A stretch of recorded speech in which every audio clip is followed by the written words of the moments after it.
Let's try a strategy that's never been used before. Benjamin. I don't know. I heard Dartling is a very good tower.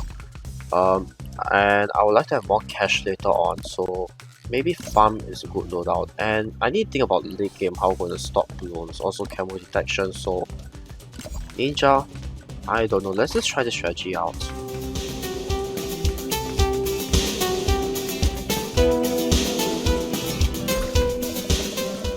Hello everyone and welcome back to another Battles 2 video where I'm going to try out the newest most hated strategy in this game, aka overused meta, aka Dartling Farm Ninja. And I'll be perfectly honest, I have used Dartling Farm Ninja before and I don't get it. I stopped using it after like 3-5 games because I never really understood how it worked. So I'm going to try it again. Maybe see why people like the strategy. Maybe it's powerful. Who knows? No one knows anything. Alright, so just give me a break here. Alright. Now there are a few things I know about this strategy. First off, we have to start with a Dartling gunner, and well, technically you can start with Dartling on any map. Might be more effective in some maps than others, but starting with Ninja is a big no-no because we don't have Alchemist. So this is the strategy that we're going to start with, and most people get a laser shock, that I know. Although I'm pretty sure the only reason is because of focus firing, because otherwise laser shock has been nerfed significantly since last time. Once we do that, we should probably get a second Dartling. We should get a second Dartling gunner just to help us out with the defense, because sometimes one Dartling gunner isn't enough, especially if the opponent is sending Bloons regularly and is playing the game like a professional. In my case, my opponent places his gun on opposite sides, which fair enough, but you only need to place. I feel like you only need to place on the other side if you know the AI Bloons are leaking, and honestly if the AI Bloons are leaking, then you got an even bigger problem on your side. So personally, I like to keep the both Dartling gunners on the same side, but instead of going for a top path, go for the bottom path. Why? Because it helps deal more DPS overall. And now that we got two Dartling gunners on hand, we can start investing in a farm. Specifically, we want to get two 200 farms, just to make sure that we have some income after we stop sending Bloons after round 10. Oh no, my opponent sent me regrow zebras. How are we going to deal with this? Well, I think we can deal with it just fine. If we need to, we can always use Benjamin's ability, and actually we probably should use it now since it seems like we're going to leak. But hey, we dealt with it, alright, right? I think we did pretty fine against that, so no need to worry that much. My opponent got first blood, sure, but I got Benjamin. He has Open. I can regain lives, and unless his third tower is a heli, he won't. And with that, you have to get ready to get Hydra Rocket Pods. Now, most people like to go with the top path, Laser Shock Hydra Rocket Pods. Personally, I like to go for bottom path who does Hydra Rocket shots, but you know what? Because this map is technically a straight line, I think maybe it's time to try that out. So you know what? Hydra Rocket Pods it is, the top path specifically, and with that, we are going to go ahead and continue farming, but instead of farming by sending Bloons, we're going to farm by getting farms, and it serves the purpose of, you know, allowing us to sell these tiles anytime. It's like an investment. Like if our opponent sends a lot of Bloons, we can sell money. We can sell these farms to gain more money to buy more defenses, but in theory you don't need to, and that is the beauty of farming strategies. But outside of that, there isn't really much to it, honestly. Now, how you farm differs from person to person. Personally, I like to get two 203 farms, wait until we get $8,000, sell one of the farms, and then upgrade one to central market.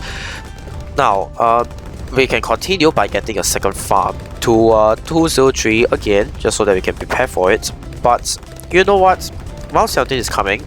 My opponent may or may not send a Moab, so we're going to prepare for that by getting a ninja just in case. And we're going to assume that our opponent isn't going to be sending a world class balloon, because I don't think he wants to throw me that much. He probably wants to farm as well. So we too are going to get our marketplace. or rather we're just going to continue farming. Because we are going for different farming strategies. I'm going for this farm, my opponent's going for sniper farm. Besides, I don't want to send my opponent more. He has spike balls, come on. There we go, we got our second central market. So technically, there are two ways you can go about this. First, we can just leave it as is, just have 204 central markets for a while until we are ready. Or we could save up 28k and sell one of them to get Monkey Wall Street, because a Monkey Wall Street is immensely powerful in terms of what it offers. Now we need to prepare for our world-class balloon that will come out next round, which is going to be AI, I hope. So one sticky bomb it is, and yeah, one sticky bomb is enough to solo this thing. So we're just going to leave it like so. Now personally, I think that saving up money for a Monkey Wall Street is a better investment compared to you know, well, okay, to be fair, it's a riskier investment if you decide to go for Monkey Wall Street, because you need to, because if your opponent sends a 0 MG like I did to my opponent right now, that means I have to sell, well, something, notably my farms. And if I get a Monkey Wall Street, I have to sell my Monkey Wall Street for however much it costs just to get a man. And keep in mind, I haven't even upgraded Rocket Storm, so I need to spend another $5,000 for that as well. And let's see, my opponent sold his snipers, and I actually don't know what he's planning to do. He just sold his snipers and he's going for this rush. Okay. Well, we can boost. We have enough money to buy Rocket Storm in case things go south, and we should probably use that Rocket Storm right now. There we go, and now he stopped sending balloons. Now if he...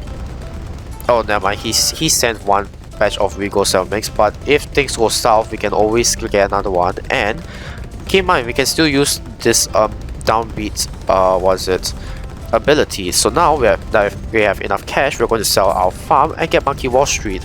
And keep in mind, for Monkey Wall Street, at the end of every round, it gives you $10,000. So yeah, it's super worth it.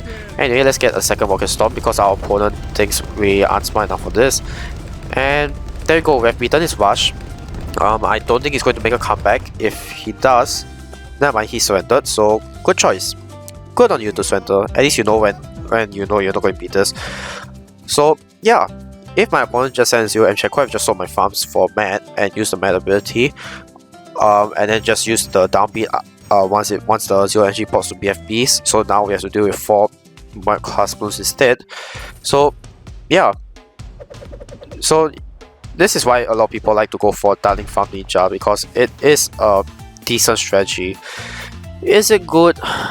That's not for me to say, but it certainly seems good overall. But this isn't a strategy that I would prefer overall. Let's jump into another battle and talk more about it. Ah yes, Mayan, the map that is certainly the best for Dartling gunners. So same strategy applies. Honestly, nothing much changes. Most people will place their Dartling gunner here at the start, and I will do the same. Except at the end, I am going to make 2 changes. First, I'm going to go for a 032 rocket, what we call that thing, 032 Dartling gunner, and I'm going to place the Dartling gunner here for my second one instead. Why? Because the mad rockets. The mad rockets are better suited over there, I feel. Because whenever I tried to use Dartling and I placed it here, it didn't really work out for me. Maybe it worked out for other people, but it certainly didn't work out for me. So I'm going to do it my own way this time. And yeah, we both have Benjamin this time, so this is going to be pretty fun.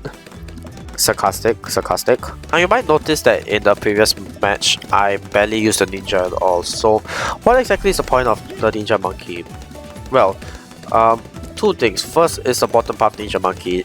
It does extremely well against more class balloons. Like just a 204 or XX4 ninja monkey itself, it can pop a world class balloon instantly, or at least the Moab layer, with Benjamin in this instance. BFB, you just need 2 shots. Fortified, you need 3, I think, but it's not much either way, because 1 bomb deals 500 damage, and a 0 MG, you need 8 shots. But you might think it's a lot. It is a lot, but consider how cheap it is. Consider how cheap the 204 Ninja is, and you'll realize that that is an extremely cheap defense just for 0 MG. And if you're lucky, if you have some better defenses, you can utilize it to the best of your ability. And although I need to use the Benjamin's ability now because yeah, this isn't going well for me. Actually, I just realized maybe it's better if I upgrade my Dartling here, because if Bloons were to come in via and say I put my Dartling over here for rounds 13 to 20, that range, it's not going to be good for my it's not going to be good against group Bloons, notably Regal Rainbows. So yeah, I'm going to leave my Dartling here, but I will sell this one and get 032 Dartling Gunner instead.